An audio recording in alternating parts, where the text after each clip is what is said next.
Bonjour tout le monde. Alors dans cette vidéo, je vais repasser à travers le devoir des deux premiers thèmes de l'unité des transformations. Alors ces deux premiers thèmes étant les polygones et ensuite le deuxième thème étant le plan cartésien.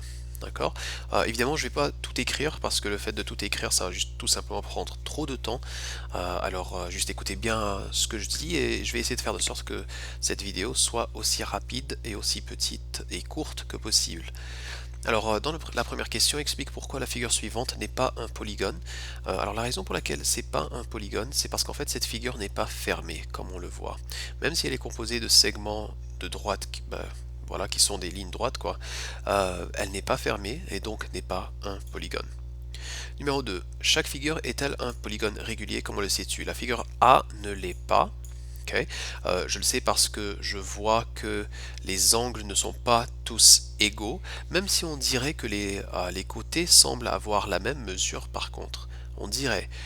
Mais par contre, les angles, par exemple cet angle-ci et cet angle-là, ne sont pas de même mesure. Donc non, ce n'est pas un polygone régulier. Ici, oui, on a ce qui paraît être un pentagone, d'ailleurs, c'est un polygone régulier parce que tous les côtés sont égaux et tous les angles sont de même mesure. D'accord? Ici, ça, ce n'est pas un polygone régulier, tout simplement parce que, par exemple, regardez cette longueur-ci, elle est différente de cette longueur-là. Ok. Le numéro 3.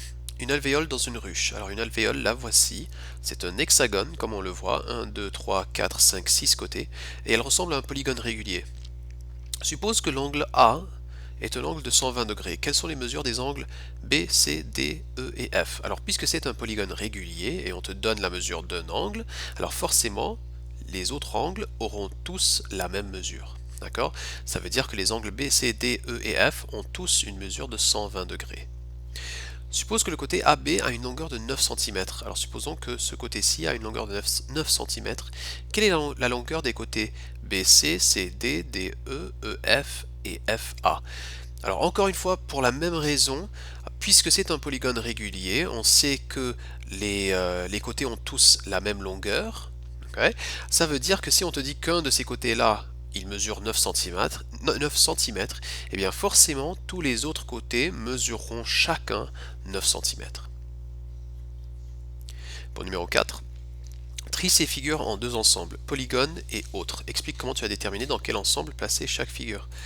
Alors ici, je vois des segments de droite, la figure elle est fermée, donc ce que je vais faire, c'est que je vais écrire ici polygone, et ici je vais écrire autre. Et en dessous de chacun, je vais noter la lettre de la forme, et de si c'est un polygone. Alors on avait dit que A, oui, c'est un polygone. Okay, c'est une figure qui est fermée et qui est composée que de segments de droite. B ne l'est pas. Okay, parce que même si notre figure est fermée, ici on voit en fait que c'est une ligne courbée. A ne l'est pas, okay, parce qu'en fait on voit que les segments de droite continuent, et donc on a une figure qui n'est pas fermée. Okay. D ne l'est pas, encore une fois, même si les segments sont des lignes droites, cette figure n'est pas fermée. E l'est, car E est composé de lignes droites et est fermé. Et la même chose pour F, F est composé de lignes droites et est fermé. Dessine une autre figure qui appartient à chaque ensemble, explique comment tu le sais.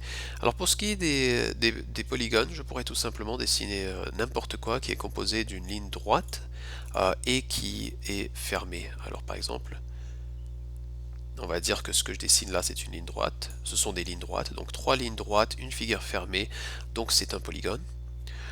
Ici je pourrais par exemple dessiner une figure ouverte, alors je pourrais faire quelque chose... ah non attends, je vais faire une figure ouverte en premier. Ok, alors je pourrais faire quelque chose comme ça, 1, 2, 3, par exemple ça c'est une figure ouverte, ou je pourrais faire une figure avec des courbes par exemple, alors quelque chose comme ça. Ok, alors ça par exemple, et c'est fermé, voilà, ça par exemple ce n'est pas un polygone, ok, parce qu'encore une fois tu as une ligne courbée, d'accord. Pour le numéro 5, alors à quel polygone chaque panneau te fait-il penser? Alors ici, 4 côtés, donc un quadrilatère. Okay, 4 côtés un quadrilatère, 3 côtés un triangle, 1, 2, 3, 4, 5 côtés un pentagone, 1, 2, 3, 4, 5, 6, 7, 8, 8 côtés un octogone, ici 4 côtés un quadrilatère, et ici 1, 2, 3, donc x 4, un dodécagone puisqu'on a 12 côtés. Trie les panneaux en deux ensembles, polygone régulier et polygone irrégulier, explique comment tu as fait. Alors ce que je vais faire ici, je vais tout simplement en parler en fait. Ça c'est un polygone irrégulier puisque les côtés ne sont pas de même longueur. Ça c'est un polygone régulier parce qu'on dirait que les côtés sont tous de même longueur et les angles sont tous de même mesure. Ça c'est un polygone irrégulier car on dirait que ce côté-ci et ce côté-là sont un petit peu plus grands ou un petit peu plus longs que ce côté-ci ou ce côté-là. D'accord? D'ailleurs, ce côté-ci est clairement beaucoup plus long que ce côté-là. Ok, alors on a une figure qui est fermée, mais où les côtés ne sont pas tous égaux, et d'ailleurs les angles à l'intérieur n'ont pas tous la même mesure, donc forcément c'est un polygone irrégulier. Ça c'est un polygone régulier, on a 8 côtés qui semblent tous être de même longueur, et on a des angles qui semblent tous être de même mesure. Ça, on dirait que c'est un polygone régulier, on dirait que c'est un carré en fait. Finalement, ça c'est un polygone irrégulier puisque forcément, comme on le voit, les côtés ne sont pas tous de même longueur. Donc par exemple, ce côté-ci est vachement plus court que ce côté-là. D'accord? Ok, alors ça c'était les questions du premier thème. Maintenant, pour ce qui est du deuxième thème ici. Ok, alors ça va peut-être prendre un petit peu plus de temps. Complète les descriptions des points du plan cartésien. Tu peux utiliser les lettres plus qu'une seule fois. Alors le point est à 3 unités à gauche de l'origine et à 4 unités au-dessus de l'origine, donc c'est le point G. Le point est à 4 unités à droite de l'origine et à 3 unités en dessous de l'origine, donc c'est B. Le point a 0 pour coordonnées X. Okay, ça veut dire que la valeur de son abscisse, elle est égale à 0. Donc quand la valeur des abscisses est égale à 0, ça veut dire que ce point ne s'est pas déplacé vers la droite ni vers la gauche. Ça veut dire que ce point est toujours sur l'axe des ordonnées. Donc, ce point est D. Le point a pour coordonnée Y, c'est-à-dire il a un 0 pour sa valeur des abscisses. Ça veut dire qu'il n'est pas monté ni descendu. Okay, ce Y, puisque Y c'est la mesure verticale, ce point-là doit être un point qui n'est pas allé vers le haut ni vers le bas, et donc doit être situé sur l'axe des abscisses. Okay, l'axe des abscisses. Et donc ça c'est A. Les points, etc. et etc. ont la même coordonnée X. Ça veut dire qu'en fait ils sont à la même distance horizontale de l'origine. Ok, alors moi quand je regarde par exemple vers la droite, est-ce qu'il y a deux points qui se trouvent sur x égale à 1? Lorsque x est égal à 1, est-ce que j'ai deux points qui se trouvent ici? Non. Est-ce que j'ai deux points qui se trouvent là? Non, j'ai un seul. J'ai un seul point sur x égale à 3, j'ai un seul point sur x égale à 4, aucun point sur x égale à 5 et aucun point sur x égale à 6. Ok, alors je vais vers la gauche. En fait, tant qu'à faire, je vais vérifier ça. Lorsque x égale à 0, j'ai un seul point. Ok. Lorsque x égale à moins 1, j'ai aucun point. Lorsque x égale à moins 2, j'ai aucun point. Maintenant, lorsque x est égal à moins 3, voici mes deux points. Ok. G, lui, ses coordonnées, c'est moins 3, 4. Et E, ses coordonnées, c'est moins 3, moins 1. Donc en fait, les deux ont la même valeur des abscisses, cette valeur étant moins 3. Alors G et E.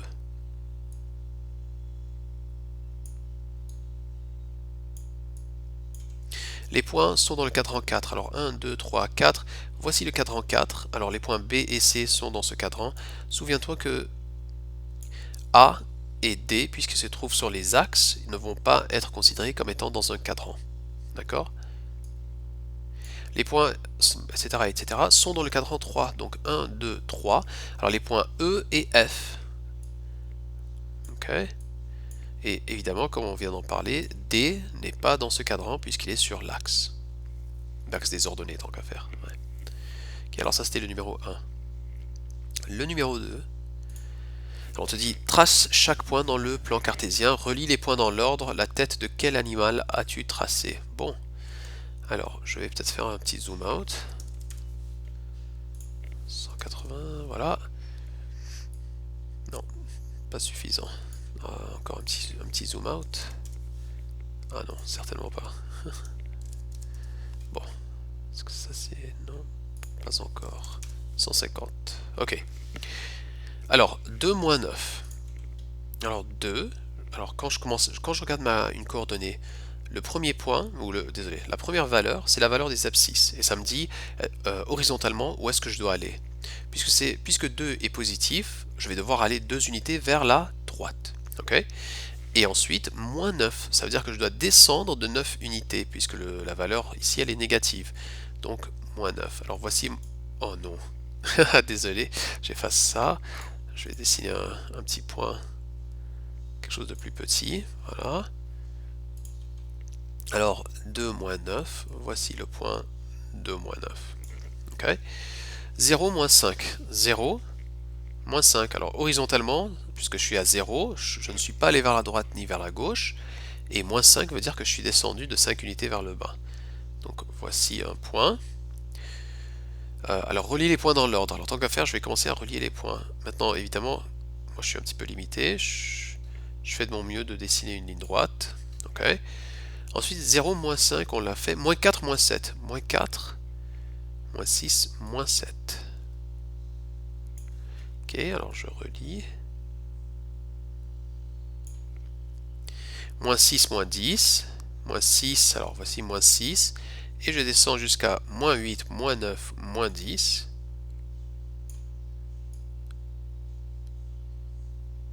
Ok.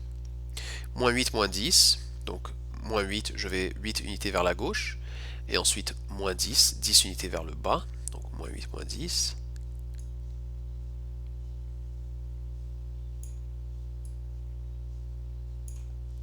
Moins 9, moins 8. Alors, moins 9, c'est ici. Et moins 8, c'est là.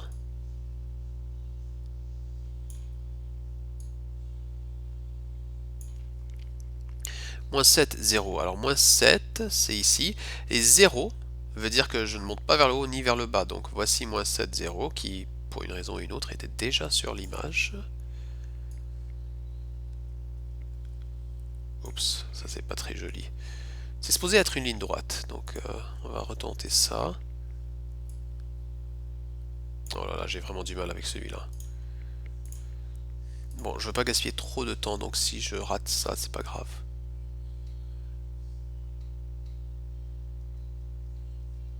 Ok, c'est supposé être une ligne droite. Bon.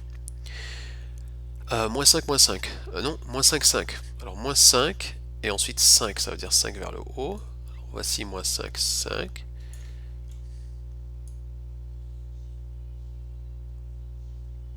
Ok. Moins 6, 7. Alors, moins 6, 6, moins 6, 7.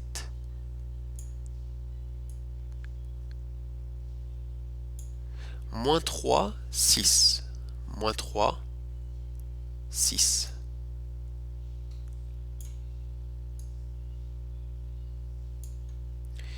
Deux, 3. 2, 3.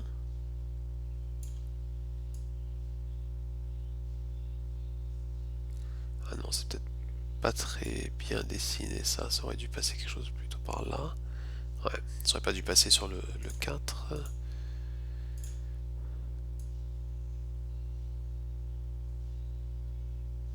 Ok. On était à quoi là? On était à 2, 3, 4, 0.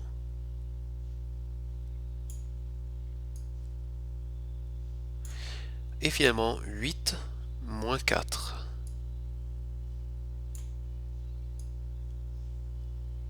Et voilà. Alors on dirait qu'on a dessiné la tête d'un cheval. D'accord? On passe au numéro 3. Utilise le plan cartésien pour placer les points suivants. Alors place 4 points ayant pour coordonnées 1, 3. Donc 1, 3. Moins 3, 1. Moins 1, moins 3. Et 3, moins 1. Relie les points dans l'ordre. Ok, alors on avait commencé à 1, 3 et on est allé à moins 3, moins 1, moins 1, moins 3. et 3, moins 1. Alors voilà, on vient de relier les points dans l'ordre. Relie le premier et le dernier point. Donc ce point-ci étant le premier et ce point-là étant le dernier. Classe le polygone. Eh bien c'est un quadrilatère. C'est un polygone à 4 côtés. Okay. On descend au numéro 4. Les coordonnées de 3 des sommets d'un carré sont moins 3, moins 1. Donc moins 3. Oh non, pas encore. Ok, alors moins 3, moins 1. Ok. 2, moins 3. Et 4, 2. Bon. Trouve les coordonnées du quatrième sommet. D'accord. Alors en fait, ce qu'on constate ici, c'est que pour trouver ce quatrième sommet qui risque d'être situé quelque part par ici, okay, va en fait falloir faire la même chose pour aller de ce sommet-ci à ce sommet-là. On va devoir faire la même chose pour aller de ce sommet-ci au sommet inconnu là. D'accord? Alors ici par exemple, je sais que pour aller de ce sommet-ci à ce sommet-là, il faut monter de 1, 2, 3, 4, 5 vers le haut, et je dois me déplacer de 2 unités vers la droite. Alors je vais faire ça ici, je vais répliquer ça. 1, 2, 3, 4, 5 vers le haut, 1, 2 vers la droite. Okay. Alors ça devrait être là, les coordonnées du quatrième sommet devraient être moins 1, 4. Okay. Maintenant, juste pour m'assurer, ce que je vais faire, c'est, je vais voir pour aller de ce sommet-ci à ce sommet-là, qu'est-ce qu'il faut faire? Eh bien, il faut faire 1, 2, 3, 4, 5 vers la droite et 2 vers le bas. Et est-ce que c'est vrai? Est-ce que c'est pour passer de ce sommet-ci à ce sommet-là, est-ce que effectivement je dois aller 5 vers la droite et 2 vers le bas? On va voir. Donc 1, 2, 3, 4, 5 vers la droite et 2 vers le bas. Donc oui. Ok, alors voici notre quatrième sommet. Pour le numéro 5, détermine le périmètre d'un rectangle dont les sommets ont les coordonnées suivantes. Oh, ça c'est intéressant. Alors, moins 1, moins 1. Moins 1, moins 1. Voici le point. Moins 1, 4. 2, moins 1. Et 2, 4. Ok, alors voici le rectangle.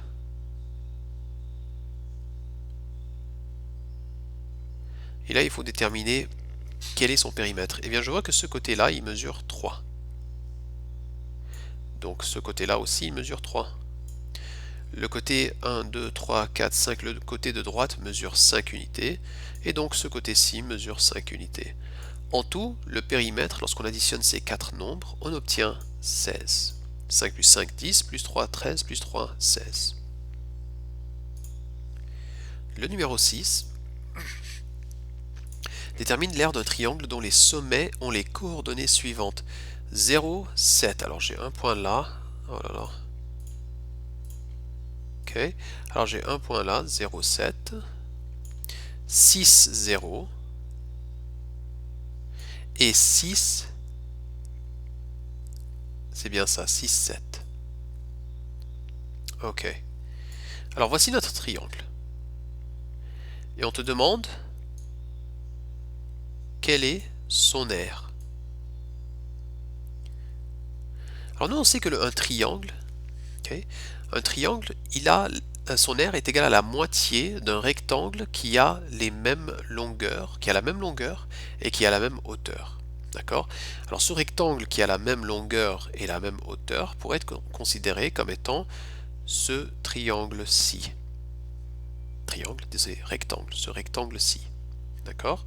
Alors ce rectangle-là, c'est le rectangle qui a la même longueur et la même hauteur que le triangle. Okay? Alors ce qu'il faudrait faire, c'est qu'il faudrait déterminer, ok, alors quelle est l'aire de ce rectangle-ci? Okay? Alors quelle est l'aire du rectangle que je vous mets en ligne pointillée?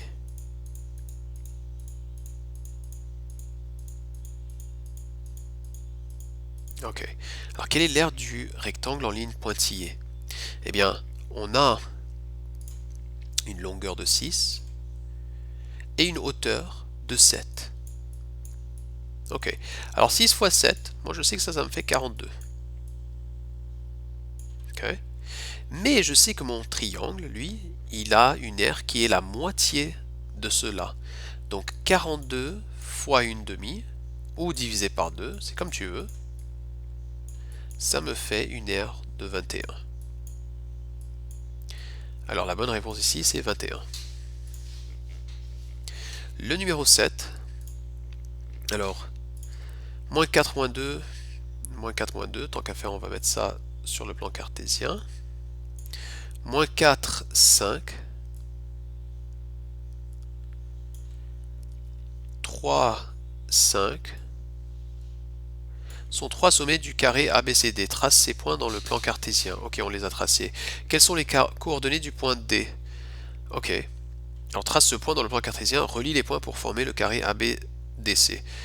Alors ici, ce que je constate, c'est que pour passer de ce point-ci à ce point-là, il faut augmenter ou il faut monter de 1, 2, et ensuite 5. Alors en fait, il faut monter de 7 unités vers le haut. Okay. Maintenant, si c'est un carré, il faudrait que pour passer de ce point-ci à ce point-là, il faudrait se déplacer de 7 unités vers la droite. Alors 1, 2, 3, 4, 5, 6, 7. Alors effectivement, ces deux longueurs sont pareilles. Alors pour trouver ce quatrième point, il faut tout simplement, à partir de ce point-là, descendre de 7 unités. Donc 1, 2, 3, 4, 5, 6, 7. Okay.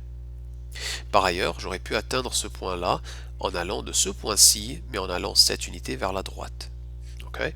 Alors là, je trace le carré aussi bien que possible. Oups. Ok, alors voici le carré. Et je les ai reliés pour former le carré ABDCD. Calcule l'aire et le périmètre du carré. Ok, alors déjà le périmètre. Ok, alors le périmètre est égal à quoi? Eh bien, on sait que c'est un côté a une longueur de 7. Et on sait en fait que tous les côtés sont de même longueur. Donc 7 plus 7 plus 7 plus 7, ou tout simplement 7 fois 4, ça me fait un périmètre de 28.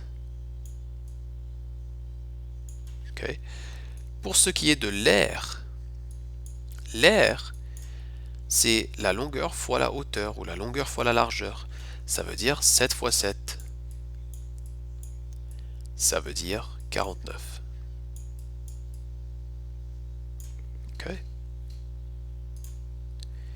Et on passe à la dernière question, le numéro 8, où on te demande: trace les 12 points suivants dans le plan cartésien, relie ensuite les points dans l'ordre, relie le premier et le dernier point, qu'obtiens-tu? Ok, alors on commence à moins 1, 4.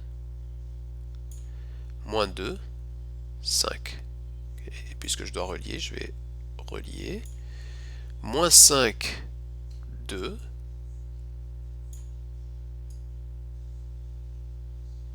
Ok. 0, 0 moins 3. Alors 0 moins 3, c'est là.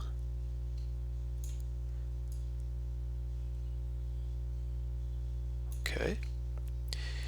3, 0. 3, 0.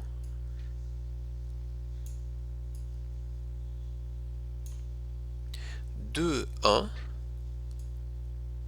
C'est là. 0, moins 1. 0, moins 1, c'est là. Moins 1, 0. Moins 1, 0, c'est là. 1, 2. Donc 1, 2, c'est là. 0, 3, c'est là. Moins 2, 1. Donc moins 2, 1. Et moins 3, 2.